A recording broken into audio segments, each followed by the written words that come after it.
What's going on, everybody? My name is Ryan Clary, and today's episode is brought to you by BetOnline. BetOnline has you covered this season with more props, odds, and lines than ever before. BetOnline, where the game starts. Speaking of games starting, the 2022 postseason is here. So at the end of this, you're going to get my postseason predictions. But first, folks, we're going to hash it out once more, and we're going to get into the biggest storyline of this season, and that is trading away Juan Soto. What do I think about it? Find out after this.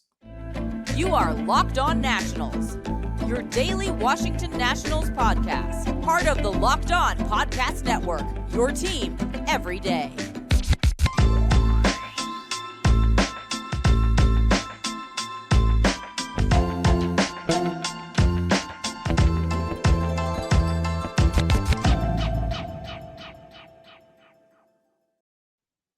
Thanks for making Locked On Nationals your first listen every day. We are free and available wherever you get your podcast. So like I said, we're going to start hashing out this Juan Soto trade one more time. The season's over, and there is no bigger storyline in baseball than the Nationals trading away 22-year-old superstar Juan Soto.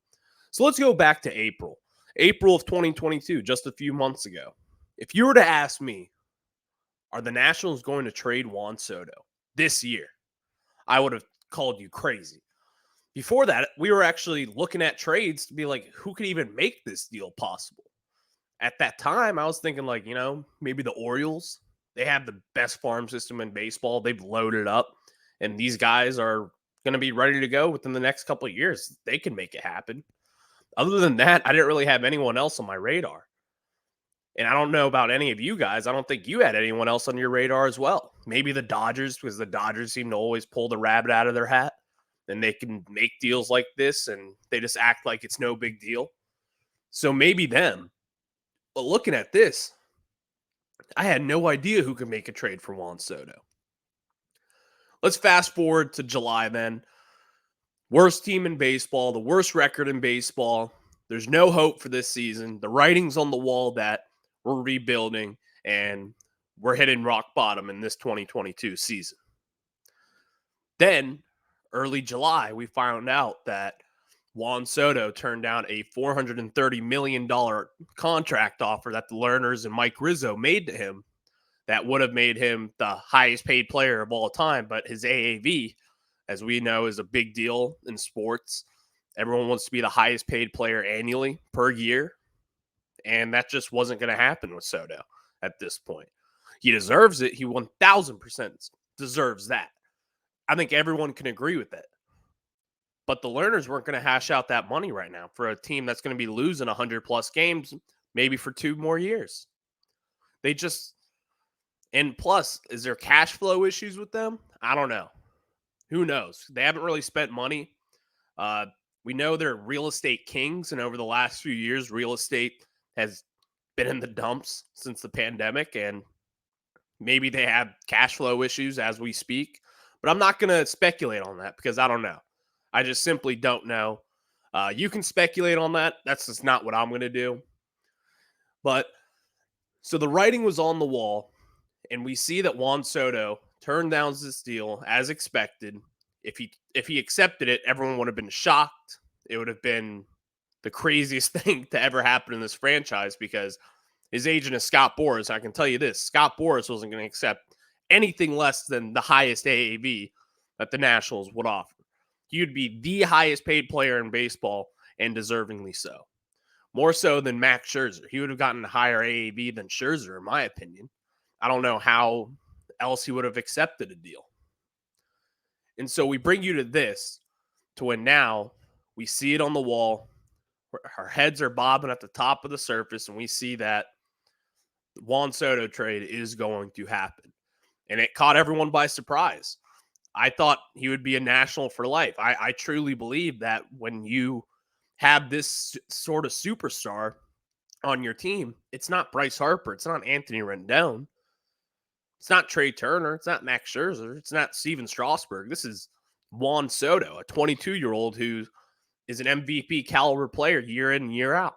And I truly believe that. And so we got to that moment to where The best thing for this team moving forward is to move on from Juan Soto.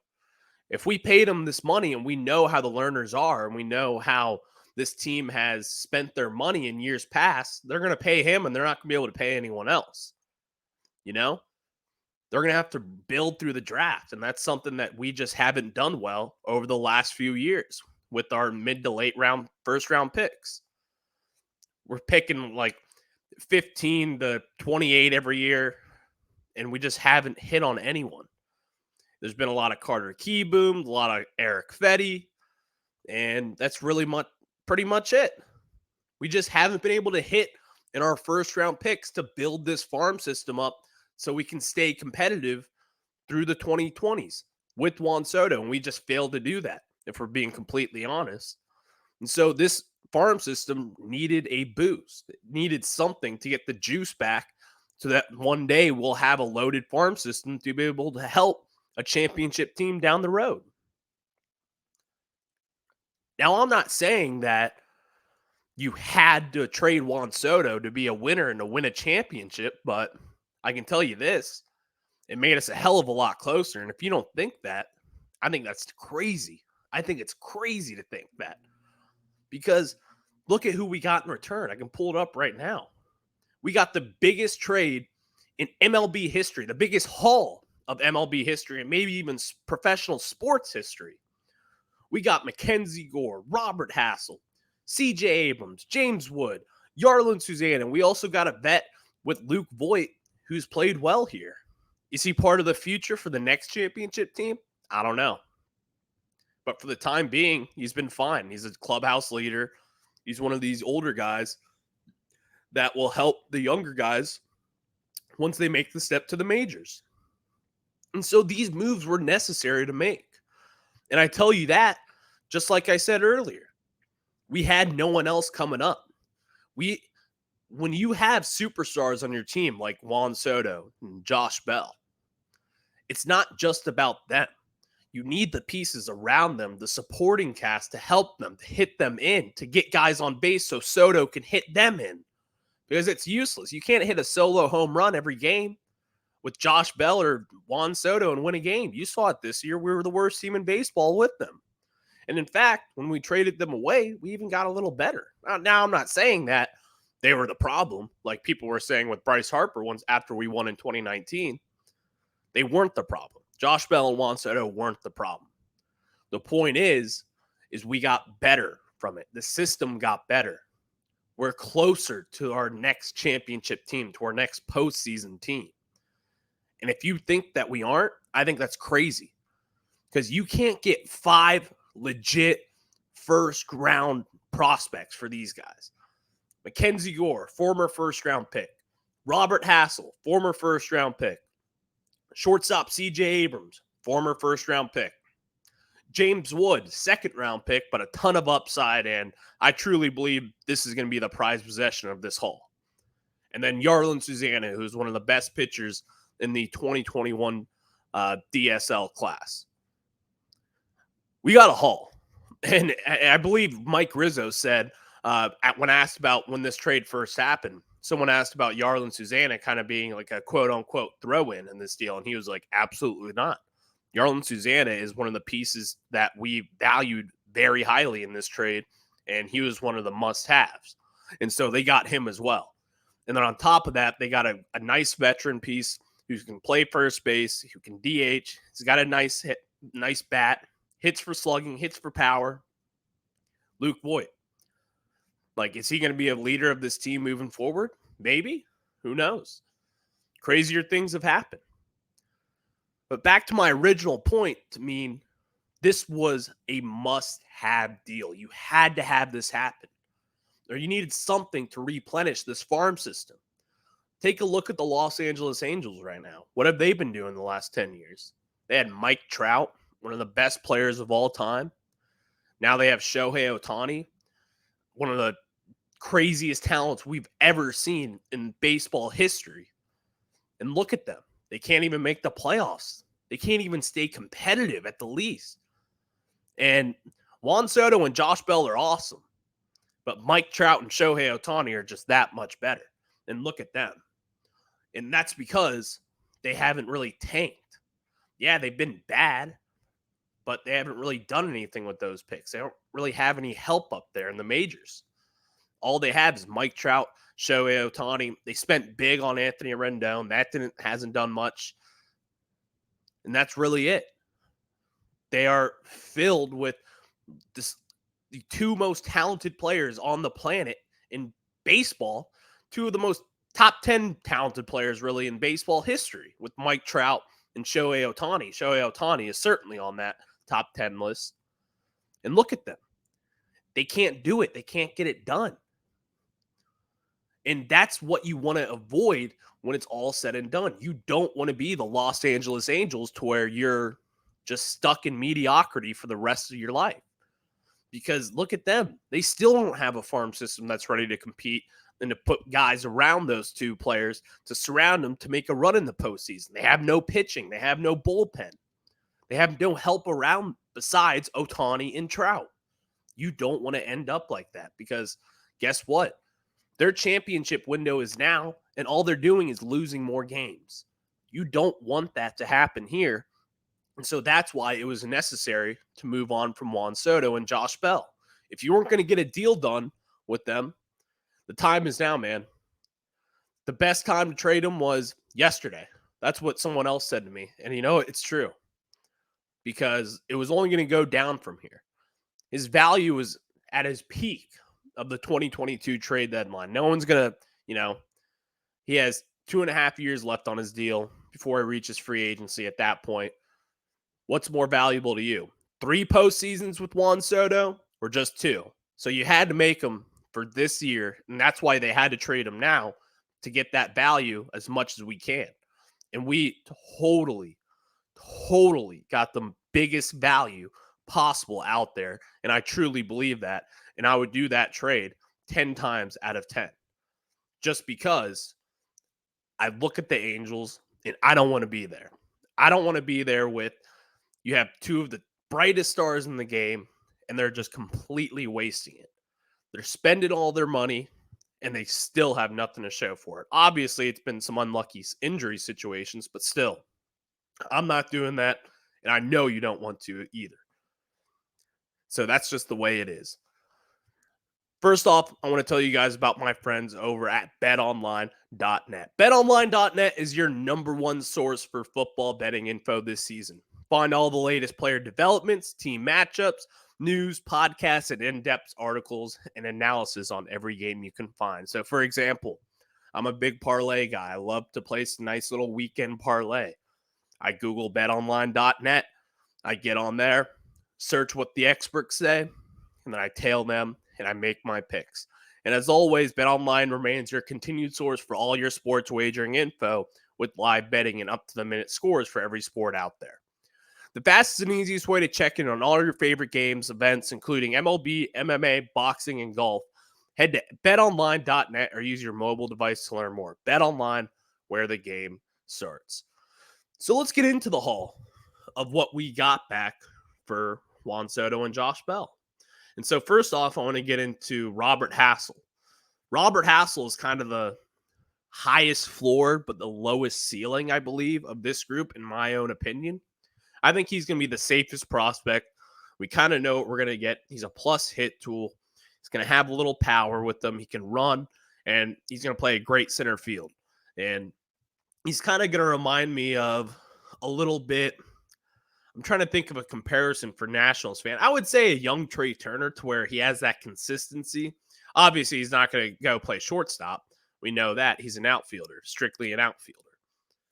He's going to come up and he's going to hit for average probably right away. He struggled a little bit once he got traded this year, but, he was 20 years old when he got traded.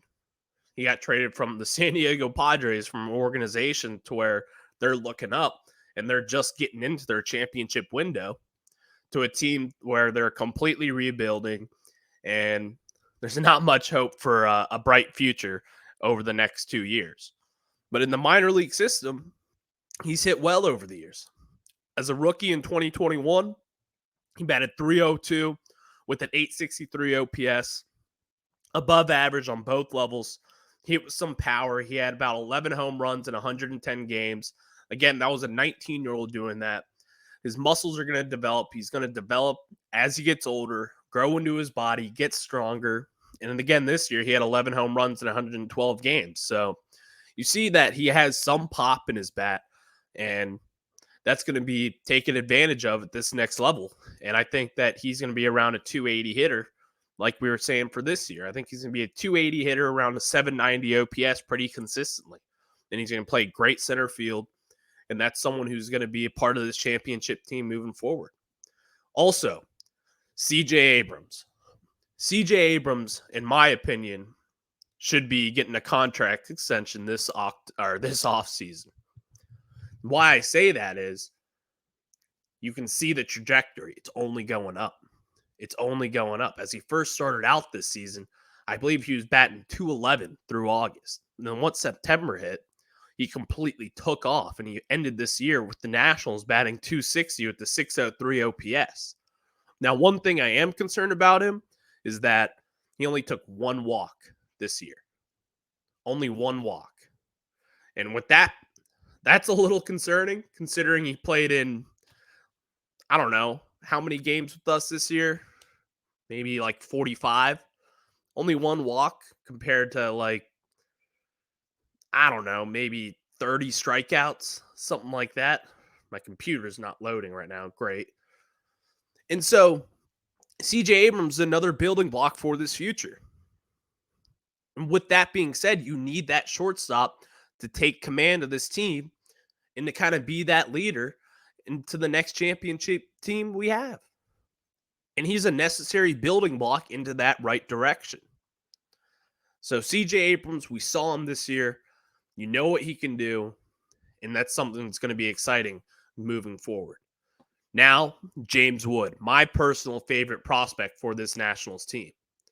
I think James Wood has the talent to be a top 5 prospect when it's all said and done, when he's making his push to the majors over the next few years. I think this is someone who, at every level in the minors, all he's done is hit. Simply that, he's hit. For average, yes. Power, yes. Getting on base, 100%. Striking out a ton, not really. And that was kind of the main issue for James Wood, where everyone was like, well, he strikes out a lot when he was coming out of IMG Academy. That was the knock on him. Well, I can tell you this. In 21 games, he had 26 strikeouts for the Nationals this year. And then with the Padres before that, he had 50 games and only 42 strikeouts. That's pretty damn good for someone who had a quote-unquote strikeout problem coming out of high school and a pitch selection issue. And then in the minor leagues at all levels, he's played in 102 games. He's batting .326 with a .536 slugging percentage, and you have a .966 OPS with a .430 on-base percentage. Those stats are incredibly impressive. Incredibly impressive. Now, I'm not this person who's just going to sit here and look at stats and be that guy, but numbers are important, man. They don't lie. This is someone who's hit in every way that you want him to hit. And again, he's 6'7", 240 pounds. I'm not saying he's going to be Aaron Judge, but there's going to be a lot of power there. I can guarantee you that. He's going to see that scoreboard pavilion out in right field at Nationals Park, and he's going to meet that place a couple times. Maybe hit a red seat up there where Bryce Harper hit, and section 240s up there in right field. I think he could do that. That's what we're getting with James Wood at this point. Gunnar Henderson was a second-round pick as well. For people who are like, well, he's a second-round pick. He's not going to be a top guy. Gunnar Henderson was a top 5 prospect coming into the majors this year. He was a second-round pick. And what has he done? Take a look at the Orioles. He's done pretty damn well. So for those people using that excuse, whatever. I'm not here for that. And then another one who I'm incredibly excited for as well is Yarlin Susana. This year in 2022, again, all he's done is ball out. In 45 innings pitched in the 2022 season, lights out. He had 28 hits, only gave up 2 home runs in those 45 innings. It had a 2.4 ERA and 12 games started. He's only 18 years old, so there's a lot of development to go, but someone who throws a 103 mile per hour fastball. He's not sitting that, but he's kind of comfortably sitting around 100 miles per hour. And he's 18 years old. And he's kind of someone that you see who could make his way through the minors at a pretty young age. He's 18 years old. He was in low A at Fredericksburg. And in the few starts we saw him this year, he pitched pretty damn well. And I think everyone kind of saw that. I can pull up the stats right now. In 3 games started, he only had 10 innings pitched, 9 hits, 3 earned runs, and 1 home run allowed. And again, this was someone who had 13 strikeouts in those 10 innings pitched compared to 5 walks. The stuff is there, man. I don't know what else I can say. He had 66 strikeouts in 45 innings pitched. Yeah, I think he's pretty damn good to me. I don't know about you guys, but I'm liking this haul. The more and more you see about these guys can make a difference going into the next level. And then we have the lefty Mackenzie Gore, who should be in the majors in 2023, and will probably start off there. That's what we all assume. He was on the verge of making his national start this year. If the season was about a week longer, I believe he would have made that start. But he had elbow inflammation. There's no reason to rush him back. Get a fresh offseason. Go hit the weight room. Get healthy. And I think he's going to do just that.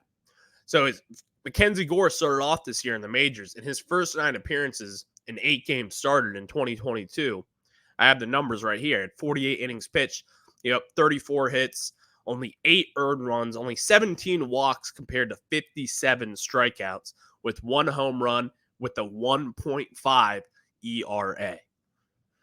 Lights out stuff. He throws 4 pitches. He has a 4-seam fastball and a curveball and a slider and a changeup that he uses every now and then. This is someone who's going to be a lethal lefty arm, to where what we want to see from Patrick Corbin, I think we're going to see that from Mackenzie Gore, that 2019 version of Corbin, to where we expect him to be one of the top arms of your rotation moving forward. And I think that's a completely reasonable expectation for what we traded for him for. He's a former top 10 pick. This is someone who's made his way through the minors. He's impressed. Tons of people, the Padres were super high on him. They've always been in across Major League Baseball. If you're a prospect guy like I am, you've certainly heard the name Mackenzie Gore. He was one of the top prospects coming out of high school in 2017. And again, another building block towards this future who could potentially be a team ace one day. And then we got the veteran Luke Voit, who's, he's 31 years old. Is he going to be on the building block for one of the next teams? Probably not, but he's someone who's done well this year for the Nats. He batted .230 with a .676 OPS. He was kind of a throw-in deal because Eric Hosmer didn't want to come to Washington, as he turned down, since he had a no-trade clause, and Washington was one of those teams that he could have denied, and he did just that and denied that. And so then we got Luke Voit in the deal, and honestly, I'm perfectly fine with Luke Voit. He's cheaper, less money, and I think he's got higher upside as we speak right now. Hosmer has kind of been on the decline. Luke Voit hasn't been much better, if he's been better at all. That's your opinion. I'm not going to go into that at this point, but I'm fine with it. He was cheaper. I think he's a team leader, and I think he kind of brings that leadership to where he's been on good winning clubs before, and he's going to bring that leadership in this locker room and kind of show us how to win. Not saying Eric Hosmer hasn't done that. He certainly helped the Kansas City Royals win a World Series back in 2015. But I'm just saying, as of recent, I'd rather have Luke Voit and his experience with the Cardinals and the Yankees and kind of help these younger guys and breathe them into what they want to be here in DC moving forward. So that's kind of just my Juan Soto thoughts. And I'm sure we're going to hash this out again with people coming on the show later in the year and through the off season. And certainly we're going to keep an eye on all these minor league prospects and hopefully get a few on here as well. But guys, postseason baseball is starting today. And I am pumped for it. Who isn't pumped for it? We all love postseason baseball. It's October. We know what that means. And so I'm ready for the ride, man. I don't know about you guys. This is going to be a real fun, but I actually, before I say that, it's going to be a real fun postseason. It kind of sucks too that we have 3 NL East teams in it, but it's fine. It's fine. I'm not going to say anything about that. So let me get you guys my postseason prediction record. And so first, we start off with the Tampa Bay Rays and the Cleveland Guardians. I don't know if you guys know me like that, but I love an underdog. And yes, the Tampa Bay Rays are the 6th seed, but people are still sleeping on the fact that the Guardians have one of the best pitching rotations in the league, in my opinion. A 3-game series in Cleveland. It's going to be cold. Tampa plays in a dome at home with a 72-degree thermostat. You're not going to get that in Cleveland. I don't know what the temperature is going to be like over the weekend, but I can promise you this. It's not going to be 72 and sunny. It's never 72 and sunny in Cleveland. And so I see Cleveland just kind of taking advantage of them with the elements. Progressive Field can be a kind of dicey place to play. It gets loud there, especially in October. It's cold. They embrace the bad weather there. And so I'm seeing the Guardians pulling off this series, and I think they win in 3. Shane McClanahan for the Rays going game 1. I think that's going to be a very tough outing, but once you get past him and get into their bullpen, obviously, which is not an easy step to take, their bullpen's also great. It's just kind of a gut feeling to where I believe in Cleveland. Believe. So that's kind of my prediction for the first of the wild card round. Then let's move on to Seattle and Toronto. I've loved the Seattle story all year. I'm here for them breaking the postseason drought. It's been awesome to watch. But I also really like the Blue Jays. I think the Blue Jays are a tough out. Their lineup is no joke. And if you guys remember back in 2014, I believe, with when the Rogers Center was bumping back in the postseason, you have Jose Bautista hitting a game-winning home run off the Texas Rangers, and that place exploding. That place gets loud. It's one of the loudest environments in baseball in October. I don't know what it is. I think it's just like an enclosed dome to where all that noise is just bouncing off the walls there. And it's a tough environment to play in. And those fans get rowdy. They start throwing beers on the field and stuff. It's something I'll never forget. And so I just think it's going to be a tough situation for Seattle to climb out of, to where the Blue Jays just have a loaded lineup and they have one of the best offenses in baseball. And certainly they have a great pitching rotation as well. And their bullpen's been pretty damn good, but there's some holes in it as well. Though I will just get to my prediction. I believe the Blue Jays win it in 2 games. And hopefully it's a good series. And again, I'm rooting for Seattle, but I just see Toronto being the better team. So let's get to the NL wild card now, where we have the 6th seed Phillies going against the 3 seed St. Louis Cardinals. NL East fans, here we are. We're here. Congrats to the Phillies. You guys made the postseason. You had your nice fun since 2011. I'm happy for you guys. Seriously, I really am. I'm not being a jerk. I'm really happy for you guys.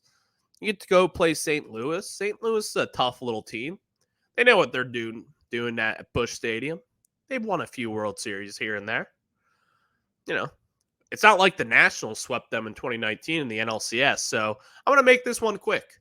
I'm going to go with the St. Louis Cardinals winning in 2 games. I just think St. Louis is a better team. I think they find ways to win in October, and that's what's best about St. Louis. And the Phillies, I just haven't seen it enough from them. Can Bryce Harper be this leader and lead a team to a World Series or even past because think about it. Bryce Harper has never won a playoff round ever. And all of those came with the Nationals before this year, but I'm going to continue with that. I'm going to fade Bryce Harper yet again and say that they don't get past the wild card round, which is fine. Hey, it happens. Then let's move on. San Diego with Juan Soto going against the New York Mets. I really do want to pick San Diego. I do. I want to root for Juan Soto and I want to root for Josh Bell, and I will be rooting for them, especially against the Mets. But again, I just think the Mets are too good at this point, way too talented. If they were to lose in the wild card round, everything would blow up. It'd be the worst thing to happen to us in U.S. history, according to Mets fans. I would be stunned if they lost to San Diego. And so let's get on to the ALDS, where we have the Guardians and the Yankees. This is a tough one. And I can tell you this, Yankees fans do not want to face this Guardians team. A lot of people are sleeping on them and what they can do going into the postseason. The pitching is tough. And yeah, playing at Yankee Stadium in October is going to be real tough for them as well. But I know for a fact they don't want to see that Guardians team where everyone's sleeping on them. No one's giving them a chance this year to win it all. They're going to be looking at the other side, and everyone's saying this is the Yankees' year. Aaron Boone has a lot to prove this postseason. Can he get to the World Series? The pressure's on them. And so with that being said, I see the Yankees taking this in 4 games. I think they won 3-1. This is the time. The time is now for the Yankees, an Aaron Judge contract year. He made history this year. Let's not have that be what we remembered about this year, and let's have it be what the Yankees did in the postseason. So I have them moving on to the ALCS. Then we have the Astros and the Blue Jays. I think we get it again, folks. I think we get it again. The Astros have been one of the best teams in baseball all year long. No one's hiding from that. Jose Altuve, Justin Verlander, Framber Valdez, all these guys that have made up for an incredible season for them, and they aren't cheating. Dusty Baker, I'm rooting for him. I really hope he can get a ring as a manager. He deserves it. I loved him with his time in D.C. here. I think he's a great manager and someone the players revolve around, and that's something that they needed down in Houston after the cheating scandal. And so, quickly, I think Houston wins this in 3. I think Houston's one of the best teams of baseball. And so we get that Yankees-Astros rematch in the ALCS. Now let's go to the Braves and the Cardinals. Yet again, another matchup that I just hate. I hate both these teams. I hate the Braves and I hate the Cardinals. But it's an easy one again. I think the Braves are the best I think they're the best roster in baseball. And I think they are the most complete team, top to bottom. The bullpen, the rotation, the lineup. They have rookies that are, you have Vaughn Grissom going to be coming off the bench at some point. Michael Harris is going to be making a difference. All these rookies. Dansby Swanson's been hot. Ronald Acuna is there. Name them, they got them. They have guys coming off the bench. Nobodies who seem to just help them all the time off the bench, really. They're the most loaded team in baseball, in my opinion, even more so than the Dodgers. So I see the Braves moving past the Cardinals in 5 games. I think it'll be a tight series. The Cardinals are always a tough out in October. So I have the Braves moving on to the NLCS. Now we have the Dodgers and the Padres. I hate this because I don't want to go chalk. I don't. But it's just what I see happening. I see the Dodgers winning this in 4 games as well. I don't think it gets to 5. I think the Dodgers are one of the most loaded teams in baseball. They certainly had the best record this year, and they were kind of a sleeping giant all year. They had finished with one of the best records of all time. No one really talked about it, but that's fine. I think that's kind of the way they want it. They've kind of been a sleeper all year compared to the last few years, to where everyone talks about them going into the postseason. This is the team. This is the team. This is the team. They got it done in 2020. Didn't get it done last year. Now no one's talking about them again. Can they get it done? I think they do, and I think they move on to the NLCS. Now we got the Yankees and the Astros. This is my World Series. I want to see this series so badly. If you're a baseball fan, you want to see this again. There's just always seems to be crazy headlines out of this game. Yankees and Astros fans hate each other. The teams hate each other. They want nothing to do with each other. And it's just a fun baseball series to watch. But guys, Yankees fans, I'm sorry. I have you fallen short yet again. I have the Astros moving on in 7 games. it's just, to me, it's simple. I think the Astros have been the more consistent team over the last second half. The Yankees have been struggling. I believe they have a 500 record in the second half of this season compared to the Astros, who have just been steady Eddie and been perfectly fine. You know, they have the pieces. They know what their team is. They know how to win. This is a team that's been in the postseason forever now. This seasoned vets all over the place. They have a new shortstop, Jeremy Pena, who kind of had a rough stint during the middle of this year, but he's really turned it on in September. I think he's batting up to 290 again in September. And so coming into here, he's got his bat working, and that's another big piece of their lineup, who I think will be a key part to this postseason. So I have the Astros moving on to the World Series in 7 games over the Yankees. Now over to the NLCS, where we have the Dodgers and the Braves yet again. This one hurts. This one hurts because I'm not a fan of either teams. I don't like the Braves, like I've said it a million times, and I'm not a big fan of the Dodgers. I think we're going to get what we all want to see, though. I think we are. I'm going to go with the Dodgers over the Braves in 5 games. This is the Dodgers year. No one's talking about them still. They want to talk about the Yankees and Aaron Judge. They want to talk about the Cardinals and Albert Pujols. They want to talk about the Phillies getting hot in the second half and making a run. They want to talk about the Mets and their collapse. We're just forgetting about this Dodgers team that all they've done is win the entire year. They never really got cold. There was never really a chance for them to lose the NL West at any point this season. We knew that it was the Dodgers to lose.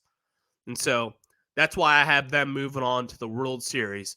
And so we get a repeat of the 2017 World Series with the Astros and the Dodgers. This is going to be another great series to where it's two of the most talented teams in baseball, two of the best organizations in baseball. Yeah, the Astros cheated a couple years ago. It's fine. It's water under the bridge for me now. My team wasn't affected by it, as yours as well. So we're cool with them. But I can't look past the fact that everyone's not talking about the Dodgers, and that's driving me nuts because they're one of the best. There's certainly an argument out there for them being the best team in baseball. A lot of people would say the Braves at this point, or the Yankees even. But I think it's the Dodgers. They've been consistently one of the best teams in baseball. They have the bullpen. They have the rotation. They have the pieces. Roberts is an awesome manager who's going to get it done in the postseason and push all the right buttons. And so my World Series winner is the Los Angeles Dodgers. I think they get it done in 6 games. I think it's going to be a competitive series that could make for some crazy moments. Who will step up in this? My big winner for this World Series. Ooh, that's a tough one. But I thought about it, and I think it's going to be our Trey Turner. Trey Turner has not been amazing in the postseason statistically, if you look at it.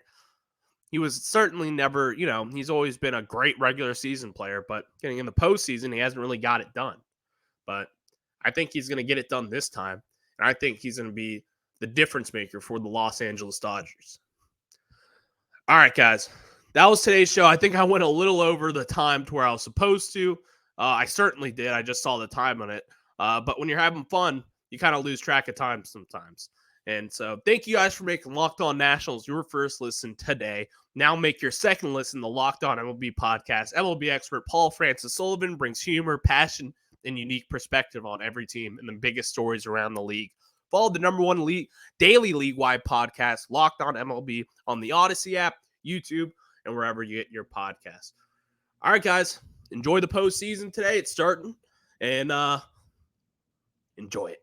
Postseason baseball, it's nothing better. All right, guys, you have a good one, and we'll talk to you Monday. Enjoy.